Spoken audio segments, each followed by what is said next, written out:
기도에 관한 여러 가지 정의가 있는데 가장 바람직한 정의가 뭘까? 기도는 하나님과의 뭐라고요? 사귐이다. 사귐. 인격적인 사귐이에요. 하나님과 거래하는 게 아니에요. 주고받는 게 아니에요. 아니 서로 가까워야지.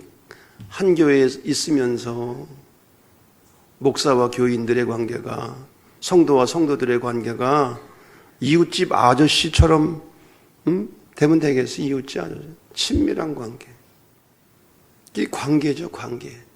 하나님과의 관계가 낯설은 그런 관계가 되면 안 되잖아요. 주님과 친밀한 관계. 기도가 하나님과의 사귐이라고 한다면 하나님이 주시는 선물보다 그분 자신을 구하라는 거지. 주님과 가까워지기 위해서. 여러분, 주님과 얼마나 가깝습니까? 우리 홍현주 집사. 주님과 얼마나 사이가 가까워요.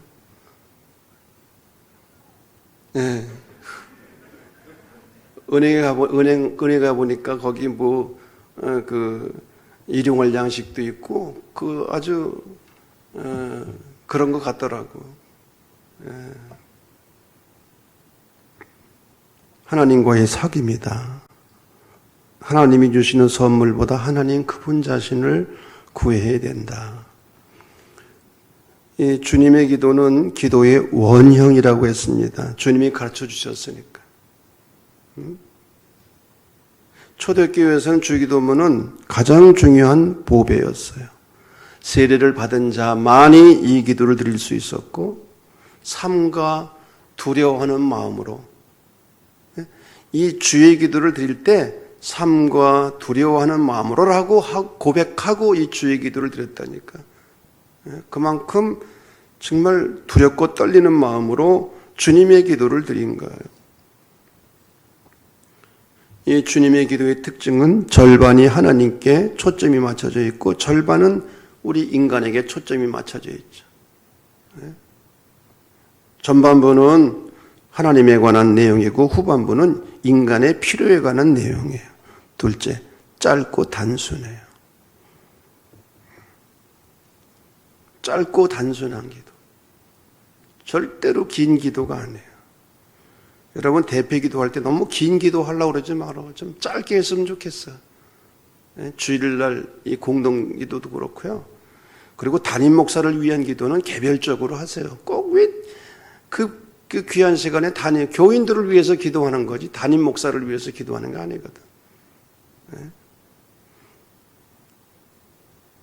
정말 짧고 단순한 기도, 집약적이고 시적이고, 그리고 이 주의 기도의 특징은 공동체가 함께 드리는 우리라고 표현을, 나가 아니에요. 우리. 하늘에 계신 우리 아버지, 공동체가 함께 드리는 기도고요. 아이처럼 아빠하며 부르는 정말 순진한 기도예요. 아빠. 예수님은 아빠라고 하셨어요. 아빠는 아람어입니다. 아람어로 아버지가 아빠예요. 하나님 아빠. 어린아이처럼. 하늘에 계신 우리 아버지, 기도의 대상이 누구입니까? 하나님이시죠. 그 하나님이 어떤 분이십니까? 하늘에 계신. 여기서 하늘은 공간이나 장소의 개념이 아니라고 했습니다. 하나님의 초월성. 하나님과 우리 인간 사이에는 질적인 차이가 있어요. 하나님은 하늘에 계시고 인간은 땅에 있다. 바르트라는 신학자가 로마서 강해에서 한 유명한 말입니다. 하나님은 하늘에 계시고 인간은 땅에 있다. 하나님과 인간 사이의 질적인 차이. 하나님은 창조주이시고 인간은 피조물이고, 하나님은 무한자이시고 인간은 유한자고, 하나님은 절대자시고 인간은 상대성을 가지고 있고요. 하늘에 계신 하나님의 초월성. 하나님은 우리 인간을 초월해 계시면서 동시에 가장 가까이 계신 분. 그걸 우리는 하나님의 초월성을 반대로 하나님의 내재성. 우리 마음 가장 깊은 곳. 우리가 하나님을 찾으려고 어디 기도원으로 어디로 싸돌아다닐 필요가 없어요. 하나님은 우리의 마음 가장 깊은 곳에 계시다니까요. 하나님이 기도원에만 계십니까? 우리 마음 가장 깊은 곳. 그래서 여행 가운데 무슨 여행이 중요하다고 그랬죠? 내면 세계 에로의 여행. 내면 세계 에로의 여행. 예. 왜? 하나님 우리 내면에 계시니까. 예. 자기의 내면을 살피는 것이 중요한 일이죠. 아버지라고 하는 말은 아주 친밀한 관계를 의미합니다. 그래서 사실은 가정에서 아이들이 성장하면서 아버지와의 관계가 잘못되어 있으면 하나님과도 올바른 관계를 맺기가 쉽지가 않은 거예요. 네? 가정에서 아버지의 관계가 이게 비정상이야. 그냥 두렵기만 하고 아버지가 아버지 역할을 제대로 못하고 그러면 그것이 하나님과의 관계도 영향이 있는 거예요. 하나님 아버지 이게 안 되는 거야. 하나님이 정말 친밀한 그런 분으로 느껴져야 되는데 어떤 여자들은요 자기 아버지 때문에 결혼도 안 하려고 그러는 사람이 있어. 아버지에게 너무 상처를 받고 실망을 하고 그래가지고 그런 사람들은 하나님을 아버지라고 부르기가 참으로 어려운 거지. 글쎄 그런 사람들은 하나님 어머니라고 그래야 되나 어떻게 했는지 모르겠어요. 이 아버지라고 하는 말 속에는 여러 가지 의미가 들어있다고 했습니다. 아버지는 우리에게 생명을 주시는 분이죠. 우리는 아버지를 통해서 어머니를 통해서 생명을 부여받았잖아. 생명을 주시는 분. 또 필요를 공급해 주시는 분. 보호해 주시는 분. 상속자. 용서만 하는 것이 아니라 때로는 징계를 하죠. 징계가 없으면 사생하고 참자식이 아니라고 그랬습니다. 그러나 아버지는 또한 축복해 주는 분이죠. 구약성경에서 이 부모의 축복과 특별히 아버지는 죽기 전에 자식들을 위해서 축복했어요. 그리고 그 축복은 그대로 이루어졌어요. 자식을 위해서 축복해 주시는 분. 하늘에 계신 우리 아버지. 여기서 다시 한번 우리라고 하는 말. 신앙은 개인적이면서 동시에 공동체다. 공동체적이다.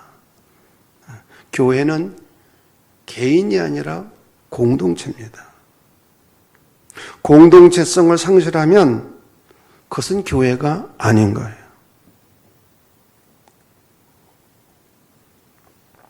그래서 제 박사학위 논문 제목이 정확하게 말하면 굉장히 깁니다. 한국교회 공동체성 회복을 위한 모색으로서 보네포의 교회론 연구. 보네포의 교회론을 통해서 어떻게 한국교회가 이 공동체성을 회복할 것이냐.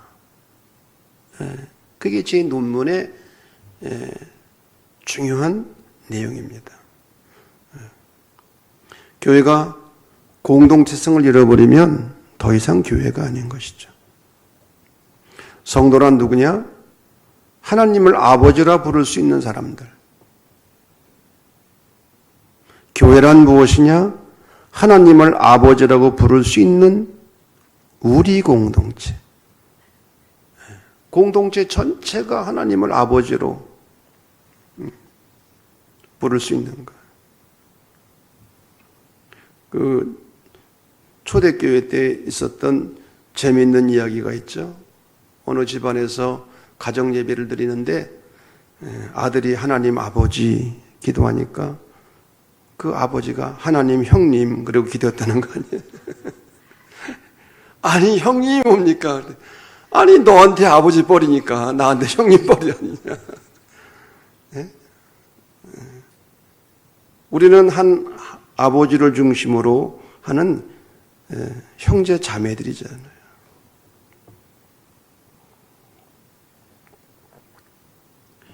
무엇이 가장 큰 은혜의 축복인가?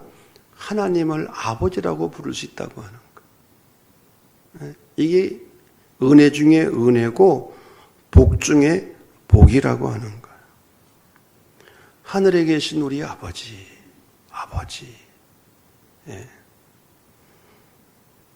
두 번째로 이름이 거룩히 여김을 받으시오며, 여기서 이름은 하나님의 이름이죠. 당신의 이름이 거룩히 여김을 받으시오며, 먼저 우리가 생각해 봐야 될 것은 하나님의 이름입니다. 이름은 구약 성경에서 그 사람의 본질이고 정체였어요. 이름이 바뀐다고 하는 것은 곧 그의 존재가 바뀌는 거예요. 아담이 무슨 뜻이죠? 아담아라는 히브리어는 흙이라는 뜻입니다. 아담이 누구냐? 흙으로 지어진 존재. 아담은 흙으로 지어진 존재라는 그런 뜻입니다. 이름이 바뀌는 것은 그의 존재가 바뀌는 거라고 해요. 대표적인 것이 야곱이 어떤 이름으로 바뀌어졌죠? 다시는 너를 야곱이라고 부를 것이 아니라 이스라엘이라 하리라. 하나님과 겨루어 네가 이겼다. 야곱이 이긴 거야? 하나님이 져주신 거예요? 하나님이 져주신 거지, 솔직히 말해서. 제가 그런 말씀 드린 기억이 납니다. 자식을 이기려고 하는 부모는 정신 나간 사람이고, 손자, 손녀를 이기려고 하는 할아버지가 있다면 망령된 사람이다. 하나님이 야곱에게 져주셨어요. 그리고 이름을 네가 나를 이겼다. 이름을 바꿔주셨어요. 자, 그러면 구약 성경에 나오는 하나님의 이름은 세 가지로 나옵니다. 첫째는 엘로힘이라는 말은 우리말로 하나님으로 번역을 했어요. 두 번째 야훼, 여호와라고 번역을 했어요. 세 번째 아도나이는 주, 이렇게 번역을 했어요. 하나님의 이름을 감히 부를 수 없으니까 아도나이, 주. 저도 기도할 때서 하나님이라는 보다는 그냥 주님, 주라고 표현할 때가 사실은 더 많아요. 하나님의 이름을 감히 부르는 것보다 주님, 주. 야훼라고 하는 이름의 의미는 출애굽기 3장 13절에서 하나님께서 모세에게 알려주셨어요. 하나님의 이름을 뭐라고 제가 소개를 해야 됩니까?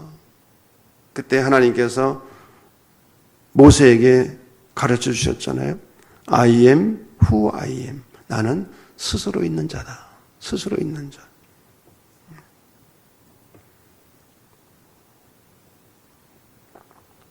그러면 이름이 거룩히 여김을 받으시오며, 주님의 이름이 거룩히 여김을 받으시오며, 이 성경 본문을 공동 번역에서는 이렇게 번역했습니다. 온 세상이 하나님을 아버지로 받들게 하시며, 온 세상이 하나님을 아버지로 받들게 하시며. 새 번역에서는 이렇게 번역했습니다. 아버지의 이름을 거룩히 받들게 하옵소서. 자, 주님의 이름이 거룩히 여김을 받으시오며라는 이 말의 의미가 뭐냐? 첫째로는 하나님 이외에 어떠한 신도 섬겨서는 안 된다는 거예요. 나 외에는 다른 신을 섬기지 말라. 십계명의 첫 번째 계명 아닙니까? 두 번째가 뭡니까? 우상을 섬기지 말아라. 왜? 우상을 섬기면 인간이 불행해지는 거예요. 하나님만이 우리의 찬양과 경배의 대상인데 우상을 섬기게 되면 인간은 우상의 노예가 되고 우상을 섬기게 되면 인간은 반드시 불행하게 되는 거예요. 그래서 하나님 이외에 어떤 신도 섬겨서는 안 되고 더 나아가 우상을 섬겨서는 절대 안 된다. 우상을 섬기지 말아라. 근데 현대인들은 많은 우상을 섬깁니다. 구약시대의 이스라엘 백성들이 혼합주의 신앙을 가졌다고 그랬어. 혼합주의. 무슨 말입니까? 가나안 땅에 정착하면서 하나님을 저버린 적은 없어요. 이스라엘 백성들이 어떻게 하나님을 안 믿습니까? 그런데 하나님을 섬기면서 동시에 바알 우상을 섬긴 거예요. 동시에 섬긴 거예요. 이게 종교 혼합주의예요. 오늘날 수많은 그리스도인들도 예수를 믿고 하나님을 섬긴다고 하면서 우상 하나씩은 다 가지고 있어요. 여러분이 꼭 그렇다는 건 아니에요. 여러분, 현대인의 우상이 뭡니까? 자식이라는 우상. 자식을 위해서는 못할 것이 없어요. 안 그렇습니까? 네. 주님을 위해서는 못하는 것이 많은데 자식을 위해서는 못하는 것이 없어. 그렇잖아요, 여러분. 자식을 위해서는 그 비싼 학원비, 과외비, 학원도 여러 가지 헌금은 못해, 정작. 애들 교육비 때문에.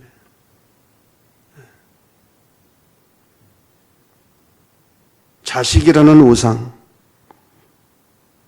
대학이라는 우상, 대학교 할 때 학교 교자가 아니라 대학교 교가 종교할 때 교자가 돼버렸어요. 대학이 이게 종교가 돼버린 거야. 대학교, 대학이라는 이 종교, 대학이라는 우상, 다들 솔직히 말해 자녀들 좋은 대학 보내기 위해서 부모들이 안간힘을 쓰잖아요.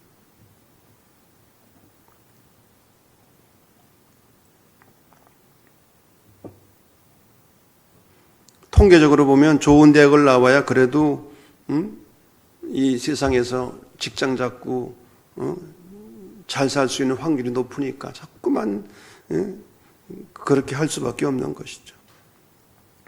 현대인의 가장 큰 우상이 뭡니까? 뭐니 해도 돈이라는 우상.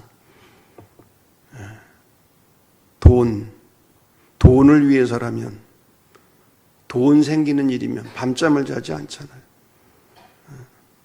여호와는 나의 반석이고 나의 피난처고 나의 목자시오가 아니라 돈은 나의 반석이고 피난처이고 목자이고, 그렇잖아요. 하나님 없이는 우리가 잘 외출을 하고 돌아다니는데 돈 지갑 없어 보세요. 나갈 수 있나? 못 나가지. 돈이라고 하는 우상, 건강이라고 하는 건강, 우리가 중요하죠.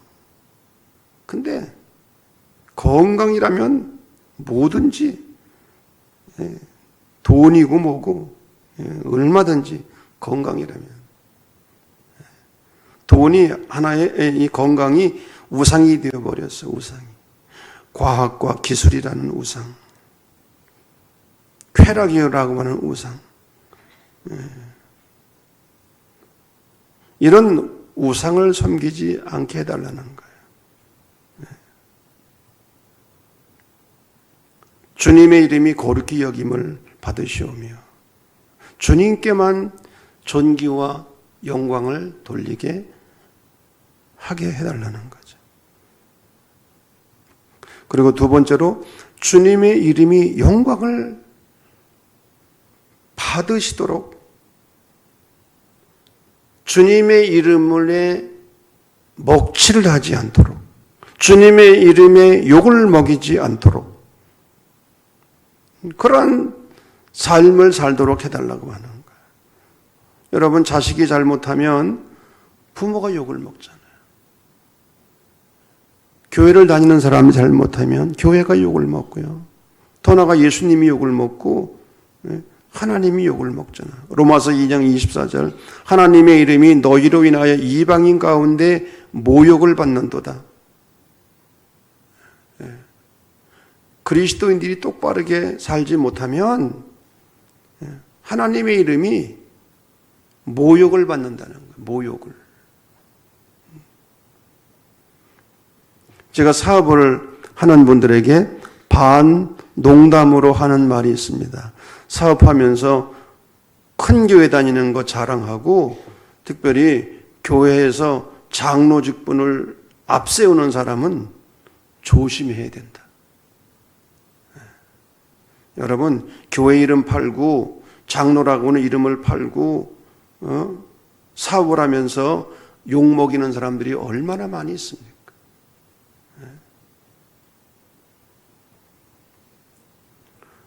알렉산더 대왕과 관계된 이야기입니다. 알렉산더의 부하 가운데 동명이인이 있었어요. 알렉산더라고 하는 똑같은 그 부하 병사가 있었는데 이 사람이 좀 모자란 사람이에요. 그러니까 사람들이, 다른 병사들이 야, 이 알렉산더 바보, 멍청이, 천치, 그냥 놀린 거야. 그러면서 또 쾌감을 느낀 거지. 누구를 생각하고. 이 소문이 알렉산더 대왕에게 들어갔어요. 알렉산더가 동명이인인 그 부하를 불렀어. 뭐라고 그랬는 줄 알아요? 내 이름을 바꾸든지 내 행동을 바꾸든지 둘 중에 하나 해라. 너 때문에 내가 욕을 먹는다. 내 이름이 더럽히면 내 이름을 바꾸든지 행동을 바꾸든지. 그리스도인이라는 이름을 바꾸든지 아니면 행동을 바꾸든지, 교회 장로라고 하는 이름을 바꾸든지 행동을 바꾸든지, 평촌교회 교인이라는 이름을 바꾸든지 행동을 바꾸든지. 우리가 잘못하면 하나님의 이름이 더럽힘을 당한다. 내가 거룩하니 너희도 거룩하라고 하나님께서 말씀하셨는데 우리가 세상 사람들로부터 손가락질을 받고 그러면 우리만 욕먹는 게 아니라, 나만 욕먹는 게 아니라 교회가 욕을 먹고 그리스도인 전체가 욕을 먹고 장로가 욕을 먹고 집사가 욕을 먹고 권사 전체가 욕을 먹고 목사 전체가 욕을 먹고 하나님의 이름을 더럽히는 일이 없도록, 하나님의 이름을 욕되게 하는 일이 없도록 그런 삶을 살게 해달라는 거예요. 세 번째로는 우리의 순종과 헌신을 통해서 하나님의 이름이 거룩해 가게 되기를 바라는 거예요. 하나님의 이름이 거룩하게 되기 위해서는 우리가 그리스도인으로서 거기에 걸맞는 삶을 살아야 되지 않겠습니까? 거기에 걸맞는 헌신을 해야 되지 않겠습니까? 시간을 드리고 물질을 드리고 재능을 드리고 건강을 드리고 생명을 드리고 나의 전부를 드릴 수 있는 그런 헌신, 구체적인 헌신, 하나님의 이름이 영광을 받으시고 하나님의 이름이 거룩하게 되기 위해서는 우리가 거룩한 삶을 살아야 되고 거기에 걸맞는 헌신을 해야 되는 것이죠. 누가 진정으로 이 기도를 드릴 수가 있는가?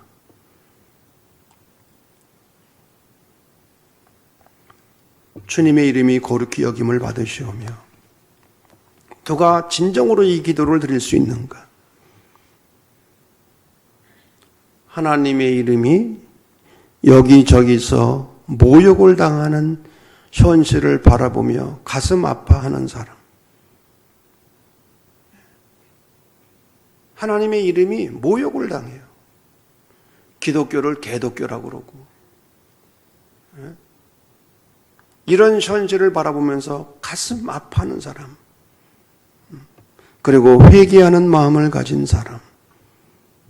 그리고 한 걸음 더 나아가 하나님의 이름이 영광을 받으시기를 간절히 바라는 그런 사람.